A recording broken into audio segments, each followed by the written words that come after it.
পরে কোনো এক সকালে রাসূল সাল্লাল্লাহু আলাইহি সাল্লাম ও সাওয়ারিতে আরোহণ করেন। তখন সূর্যগ্রহণ আরম্ভ হয়।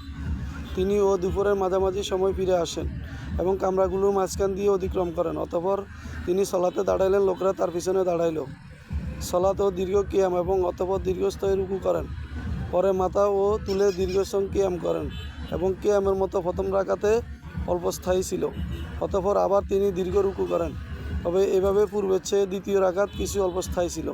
অতঃপর তিনি আবার মাথা তুললেন, সেজদা করলেন, অতঃপর তিনি দাঁড়াইলেন, এভাবে দীর্ঘ কিয়াম করতে লাগলেন, তবে তার প্রথম কিয়ামের চেয়ে অল্পস্থায়ী ছিল। অতঃপর দীর্ঘ রুকু করলেন, প্রথম রাকাত শেষ করে দ্বিতীয় রাকাতে অল্পস্থায়ী ছিল। আবার রুকু করলেন, প্রথম রাকাতের চেয়ে দীর্ঘস্থায়ী ছিল। পরে মাথা তুললেন, সেজদা করলেন, অতঃপর সালাত শেষ করলেন। আল্লাহ তাআলার ইচ্ছায় তিনি তা বললেন এবং কবর আযাব হইতে পানাহ চাওয়ার জন্য উপস্থিত লোকদেরও আদেশ করলেন।